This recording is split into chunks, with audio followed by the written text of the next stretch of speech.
अस्सलाम वालेकुम, मैं हूं जावेद फारूकी। पंजाब असेंबली टूटने के बाद खैबर पख्तूनख्वा असेंबली भी टूट गई है और इस वक्त सबसे ज़्यादा जो सियासी मरकज़ बना हुआ है वो एक तो लाहौर है, दूसरा यानी सियासत का भी जो मरकज़ एक्टिविटी का मरकज़ बना हुआ है वो पंजाब में सबसे पहले ये है कि यहाँ कौन सी केयर टेकर गवर्नमेंट आती है, चीफ मिनिस्टर कौन आता है और फिर उसके बाद ये है कि कैबिनेट कौन सी बनती है। इस पर आज बात करेंगे आज के इस व्लॉग में और मैं कुछ इंफॉर्मेशन आपके साथ शेयर करूंगा कि चीफ मिनिस्टर के लिए जो कैंडिडेट्स आए हैं उनके क्या क्रेडेंशियल्स हैं, उनमें क्या पोटेंशियल है और इसके अलावा जो केयर टेकर कैबिनेट है उसके हवाले से क्या एक्टिविटीज़ चल रही हैं, तो इस पर बात करेंगे। उससे पहले गुजारिश है कि आप मेरा चैनल सब्सक्राइब कीजिए, लाइक कीजिए और शेयर कीजिए। सो नाज़रीन, पंजाब की निगरान हुकूमत के लिए KPK के हवाले से भी एक अलग नशिस्त में बात करेंगे कि वहाँ क्या हो सकता है, लेकिन अभी हम पंजाब की अगर बात करें तो यहाँ सूरत हाल ये है कि तीन तीन नाम तो दोनों तरफ से आने थे, लेकिन हुकूमत जो थी सिटिंग गवर्नमेंट यानी PTI और क्यू लीग उन्होंने 3 नाम दिए और अपोजिशन मुस्लिम लीग नून ने 2 नाम दिए। नाम सबके सामने हैं। जो इमरान खान साहब और चौधरी परवेज़ लाई इन्होंने मिलकर एक मुशावरत से जो नाम दिए उसमें अहमद नवाज सुखेरा और नासिर महमूद खोसा जो साबिक चीफ सेक्रेटरी हैं और नसीर खान जो मुशर्रफ दौर में 2002 की जो असेंबली थी उसमें वज़ीर सेहत रहे हैं, 5 साल इन्होंने सर्व किया और उसके बाद दोबारा ये पॉलिटिक्स में वापस नहीं आए। ये 3 नाम, इन पर फिर बात भी करते हैं कि ये क्या क्या है, इनकी शान नज़ूल क्या है और जो मुस्लिम लीग नून, पीपल्स पार्टी और दीगर अलाइज़ ने जो नाम दिए गवर्नर को जो भेजे उनमें एक अहद चीमा साबिक ब्यूरोक्रेट जो इस वक्त शहबाज शरीफ के साथ इस्लामाबाद में मरकज़ में काम कर रहे हैं, खिदमत अंजाम दे रहे हैं। उन्होंने कबल अज़ वक्त रिटायरमेंट ले ली, लेकिन चूँकि शहबाज शरीफ के बहुत ही काबिल भरोसा ब्यूरोक्रेट थे इसलिए उन्होंने उन्हें अपने साथ अटैच किया हुआ है, लेकिन वो साबिक ब्यूरोक्रेट है। उसके साथ एक मीडिया हाउस के मालिक मोहसिन नकवी साहब, उनका नाम है, बड़ा मीडिया हाउस है इनका और इनके भी मैं बताऊंगा कि क्या इनके वेयर अबाउट्स जिस तरह से, यानी कि किस तरह से ये इनका नाम कहाँ से आया और किसने तजवीज़ किया और किस तरह से ये आया, और फिर ये है कि इनमें से कौन कितना सक्सेसफुल हो सकता है, कितना वो उसका नाम जो है वो चांसेस हैं उसके चीफ मिनिस्टर बनने के। अगर हम बात करें जो PTI की तरफ से नाम आए तो उसमें एक तो नासिर महमूद खोसा, ये साबिक चीफ सेक्रेटरी हैं और नासिर महमूद खोसा साहब को नाम को लेकर हमें याद आ गया 2018 का जो जनरल इलेक्शन था, उससे पहले जो निगरान हुकूमत बननी थी पंजाब के अंदर, तो मुस्लिम लीग नून ने नासिर महमूद खोसा का नाम दिया था, शहबाज शरीफ साहब ने दिया था और दूसरी तरफ थे मियाँ महमूद रशीद अपोजिशन लीडर, तो इन्होंने इनके नाम पर इत्तफाक कर लिया था। लेकिन एन आखिरी वक्त पर नासिर महमूद खोसा के नाम पर PTI ने एतराज़ात कर दिए और PTI की तरफ से अपनी वो सपोर्ट वापस ले ली, उन्होंने विड्रॉ कर ली अपनी सपोर्ट और कहा कि नासिर महमूद खोसा जो है ये शहबाज शरीफ के और नवाज शरीफ के बहुत करीब हैं, इसलिए हमें इनसे वो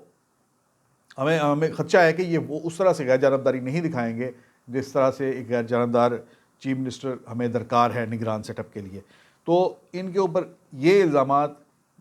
आयद करके तो इनका नाम जो था वो फिर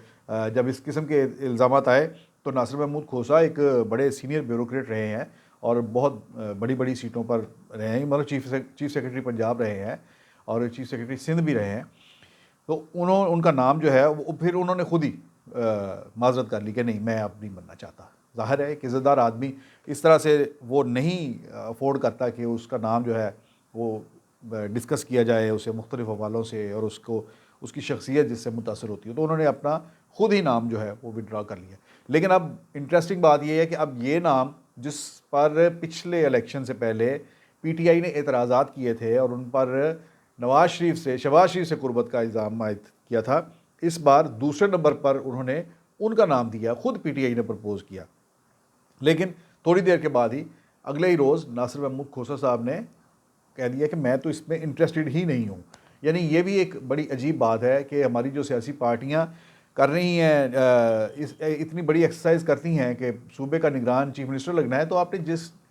शख्स का नाम देना है तो यानी मालूम नहीं कि किसी ने फ़ोन भी नहीं किया उन्हें कि हम आपका नाम देना चाह रहे हैं। ये अजीब स्टाइल है यानी ये काम करने का। तो उन्होंने कहा कि मेरा तो इंटरेस्ट ही नहीं है चीफ मिनिस्टर बनने का, निगरान चीफ मिनिस्टर। सो ये नाम इस तरह से ड्रॉप हो गया। उसके बाद नसीर खान के बारे में ये बात सामने आई कि वो दोहरी शहरियत है उनकी, और ये उनकी पर एक कल ये आश्कार हुई ये बात कि उनकी दोहरी शहरियत है। उस वक्त तो ये काम चल गया था जब ये थे हेल्थ मिनिस्टर थे, लेकिन अब ये मामला जो है उसके बाद सुप्रीम कोर्ट के कई ऑर्डर्स हैं जिसमें दोहरी शहरियत वाले जो हैं वो नहीं होता रख सकते। तो अब ये भी इस तरह से इनका जो कैंडिडेचर है वो भी डामाडोल है। सरदार अहमद नवाज सुखेरा जो इस वक्त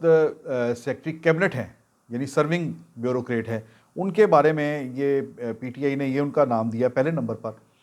और उनका ये ख्याल है कि ये सर्विंग ब्यूरोक्रेट जो हैं वो रिटायरमेंट लेकर साथ ही वो निगरान चीफ मिनिस्टर बन सकते हैं। लेकिन कॉन्स्टिट्यूशन के मुताबिक जो निगरान चीफ मिनिस्टर है उसके लिए गालिबन आर्टिकल 224 है, अगर मैं गलत नहीं हूँ तो, वो चीफ मिनिस्टर की जो उसकी अहलियत है उसको बयान करता है। तो उसमें ये है कि चीफ मिनिस्टर की बड़ी क्लियर है, उसके अंदर ये बात बताएगी कौन कौन शख्स जो है वो चीफ मिनिस्टर बन सकते हैं। सो उसमें एक तो ये है कि ज़ाहिर है कि ज़हनी तौर पर अकल बालग और ज़हनी तवाज़ुन जिसका दुरुस्त हो वही शख्स बन सकता है। दूसरा, सरकारी मुलाजमत अगर हम लें तो सरकारी मुलाजमत में ये कहा गया है कि 2 साल का ब्रेक देना ज़रूरी है रिटायरमेंट के बाद।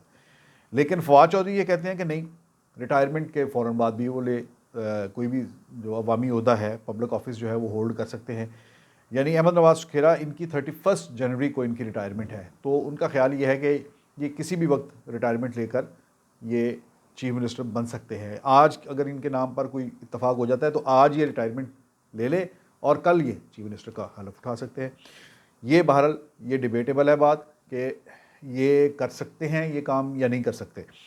दूसरी तरफ अगर हम जो मुस्लिम लीग नून ने, पीपल्स पार्टी ने, इन लोगों ने नाम दिए हैं, तो उसमें एक तो अहद चीमा का नाम है। अहद चीमा जो हैं वो पंजाब के अंदर बहुत इन्फ्लुएंशियल ब्यूरोक्रेट थे जब शहबाज शरीफ की हुकूमत थी, और वो जो उनकी जो कंपनियां थी 32 कंपनियां, उनमें से बहुत सी कंपनियों के रूहे रवां ये थे। ख़ासतौर पर एनर्जी सेक्टर के अंदर इनका बहुत ज़्यादा काम था। डीजी एलडीए फिर रहे, एलडीए के हवाले से इन्होंने बहुत ज़्यादा काम किया। शहबाज शरीफ जितने भी फ्लाई ओवर, अंडरपास वगैरह जो बनाते थे, जितने भी डेवलपमेंट वर्क करते थे, उसमें अहद चीमा जो थे उनका बहुत ही ज़बरदस्त किस्म का रोल इस लिहाज से होता था कि उन्हें चीफ मिनिस्टर का पूरा मैंडेट था कि आपने बच्चे जो काम करना है कर गुजरो, मैं पीछे तुम्हारे खड़ा हूँ। और वो अहद चीमा भी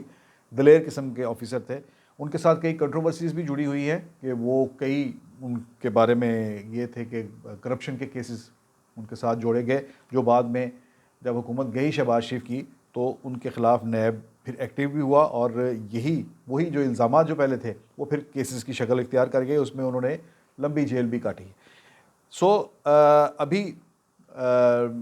मेरा ख्याल है कि शायद कोई केसेस अभी बाकी हों, लेकिन यह है कि मोस्टली केसेस में वो बरी हो चुके हैं। लेकिन वो अपने साथ ये जो सलूक हुआ उससे दिल बर्दाश्त होकर उन्होंने सिविल सर्विस छोड़ दी, रिटायरमेंट ले ली। उन्होंने कहा कि उन्हें बहुत ज़ोर लगाया शहबाज शरीफ ने कि आप सिविल सर्विस ना छोड़े, लेकिन उन्होंने कहा जी नहीं, मैं ये एक सिविल सर्वेंट जो है वो इतनी मेहनत करता है, अंदाज़ा नहीं है इन्हें कि कितने सख्त किस्म की ट्रेनिंग और इम्तहानात से गुजर कर एक सिविल सर्वेंट बनता है, और जो यहाँ पर काम जब किया जाता है तो उसका जो नतीजा मिलता है, जो उसका सिला मिलता है, वो केसेस और कैदोबंद की सूरत में तो मैं ये सिविल सर्विस में रहना ही नहीं चाहता। तो उन्होंने रिटायरमेंट ले ली, लेकिन वो शहबाज शरीफ ने उन्होंने छोड़ा नहीं, और वो प्राइम मिनिस्टर हाउस में उनके दस्तराज के तौर पर तमाम मामला देखते हैं और तमाम कैबिनेट मीटिंग्स में भी होते हैं। सो एक तो नाम उन्होंने, ये एक शहबाज शरीफ साहब की तरफ से ये नाम आया। दूसरा नाम मोहसिन नकवी साहब का आया। मोहसिन नकवी सिटी 42 के मालिक हैं, CEO हैं, और सिटी 42, चैनल 24, ये उसके मालिक हैं, अखबार भी है और बहुत ही इन्फ्लुएंशियल हैं, बहुत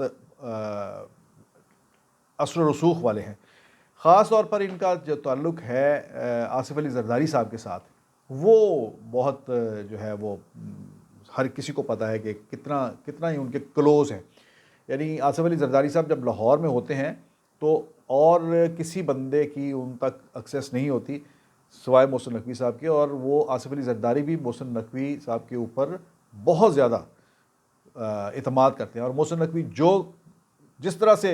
कोई भी चीज़ सजेस्ट कर दे, वो आसिफ अली ज़रदारी आंखें बंद करके उसके ऊपर अमल करते हैं।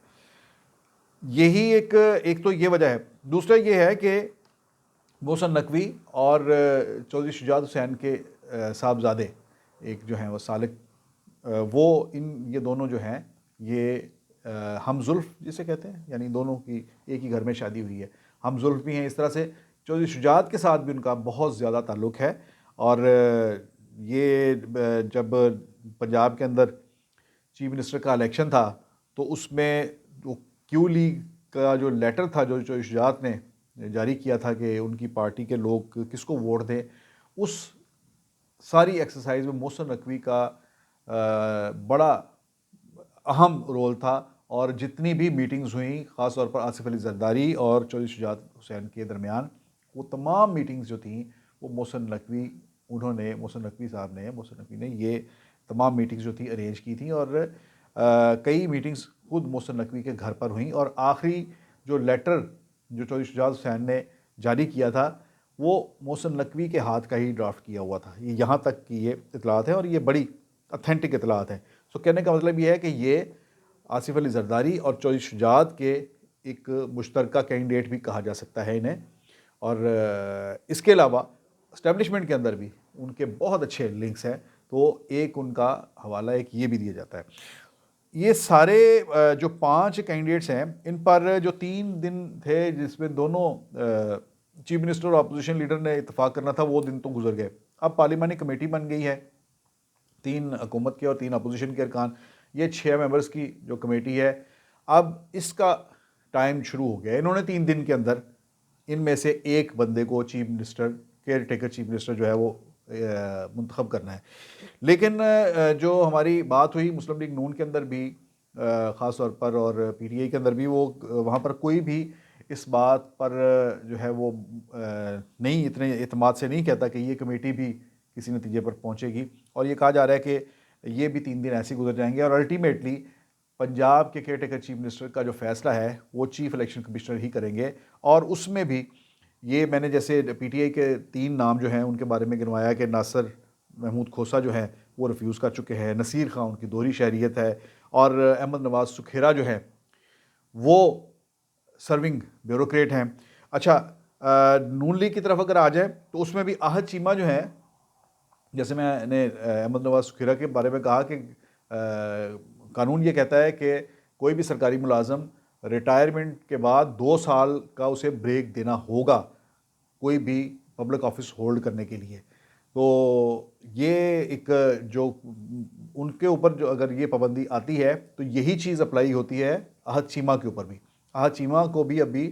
रिटायरमेंट लिए हुए 2 साल नहीं गुजरे, तो ये उनके ऊपर भी ये इस तरह से ये बार आता है। तो फिर उसके बाद बचते मोहसिन नकवी हैं, और मोहसिन नकवी का ही नाम जो है वो जितने भी लाहौर के सियासी और सहाफ़ती हल्के हैं उनमें मोहसिन नकवी के नाम को ज़्यादा ज़ोर देकर और ज़्यादा एतमाद से कहा जा रहा है कि वही सबसे ज़्यादा जो पोटेंशियल कैंडिडेट हैं केयर टेकर चीफ मिनिस्टर के, वो वही हैं। और इसी बात का इम्कान है कि वो आइंदा पंजाब के केयर टेकर चीफ मिनिस्टर हो जाएंगे। यानी ये कल का दिन है, इसमें जो पार्लिमानी कमेटी है उन्होंने 2-3 दिन उनके पास हैं, और उसके बाद यानी आप ये कहें कि फ्राइडे से तक जो है इनके पास टाइम है, और उसके बाद ये मामला चला जाएगा चीफ इलेक्शन कमिश्नर के पास, तो वो किसी भी एक बंदे को ये नॉमिनेट कर देंगे। अब आए दूसरी तरफ कि पंजाब की केयर टेकर कैबिनेट का हिस्सा बनने के लिए लाहौर में इतनी ज़्यादा एक्टिविटी हो रही है, मुख्तलिफ होटल्स के अंदर, क्लब्स के अंदर, ड्राइंग रूम्स के अंदर लोग मीटिंग्स कर रहे हैं और अपनी लॉबिंग कर रहे हैं इस कैबिनेट का हिस्सा बनने के लिए। चंद एक नाम जो अभी तक हमारे सामने आए हैं उसमें एक हैं अली अनवार है। ये पीपल्स पार्टी में भी किसी वक्त रहे हैं और अब ये वैसे एक सोशल वर्कर भी हैं और मुख्तलिफ अखबारात में लिखते भी हैं। एक इनका नाम है ये केयर टेकर सेटअप के अंदर, कैबिनेट के अंदर। एक अहमद वकास, उन्हें भी उनका भी नाम लिया जा रहा है, ये पहले भी केयर टेकर सेटअप के अंदर रहे हैं। फिर चैम्बर ऑफ कॉमर्स की बहुत सी शख्सियात है, बताया जा रहा है कि कोई 4-6 के करीब शख्सियात ऐसी हैं जो ताजर कम्युनिटी से जिनका ताल्लुक़ है और उनमें इरफान इकबाल शेख हैं, फ़हीम सहगल हैं, इस तरह से कुछ और नाम भी जो है वो लिए जा रहे हैं कि वो अपनी कोशिश कर रहे हैं केयर टेकर सेटअप में आने के लिए। फिर कुछ रिटायर्ड ब्यूरोक्रेट्स, जजेस हैं और फ़ौजी अफसर भी हैं, वो भी, उनका भी नाम जो है वो लिए जा रहे हैं कि वो भी कोशिश कर रहे हैं इस केयर टेकर सेटअप पे आने की। बुनियादी तौर पर ये जो पंजाब की काबीना बनेगी या पंजाब की निगरान हुकूमत बनेगी, ये अब ये कहा ही जा रहा है कि ये ऐसा नहीं होगा कि 3 माह के लिए बने। या तो ये है कि नेशनल असम्बली भी इतना प्रेशर बिल्डअप कर दें इमरान खान के, नेशनल असम्बली भी डिज़ोल्व करने पर हुकूमत जो है वो मजबूर हो जाए, शहबाज शरीफ मजबूर हो जाए, इत्तेहादी हुकूमत इस पर जो है वो मजबूर हो जाए कि वो ऐसे हालात पैदा कर दें कि वो नेशनल असम्बली भी डिज़ोल्व करे और फिर नेशनल असम्बली और सूबाई असम्बलियों के इंतखाबात इकट्ठे हों। अदरवाइज़ इस बात के इम्कानात बहुत कम हैं कि जो पहले ये कहा गया था कि अगर पंजाब असम्बली डिज़ोल्व कर देगी तो इसके इलेक्शन करवा दिए जाएंगे, इसके इम्कानात बहुत कम हैं और इस पर अब इमरान खान भी नहीं आएंगे। वो भी यही अब कोशिश करेंगे कि तमाम सिस्टम जो है वो लपेटा जाए और जनरल इलेक्शन जो है वो अप्रैल मई के अंदर जो है वो करवाया जाए। अब इमरान खान ने कहा कि मुझे अप्रैल तक इलेक्शन नज़र आ रहे हैं। आज उनके स्पीकर जो पंजाब असम्बली है सफ्तान खान, उन्होंने कहा कि मुझे मई में इलेक्शन नज़र आ रहे हैं। कहने का मतलब ये है कि मई से मुराद ये है कि ईद के बाद, यानी रमज़ान के बाद। तो अगर ये अप्रैल मई में इलेक्शन नहीं होते तो इसका मतलब ये है कि ये पंजाब की जो हुकूमत है, अगर वो कहते हैं कि अक्टूबर में जब हो वफाकी हुकूमत की वो जो पार्लियामेंट की मुद्दत ख़त्म होती है तो तब अक्टूबर में सारे इलेक्शन हो, तो फिर इसका मतलब ये है कि ये हुकूमत, पंजाब का केयर टेकर सेटअप जो है ये अब जनवरी से लेकर अक्टूबर तक तकरीबन कोई 8 माह के लिए ये केयर टेकर सेटअप बनेगा। सो ये एक लंबी हुकूमत है, इसीलिए इसकी तरफ लोग जो है उनकी तवज्जो वो ज़्यादा है, ख्वाहिश ज़्यादा है कि इस सेटअप का हिस्सा बना जाए, वज़ीर बना जाए और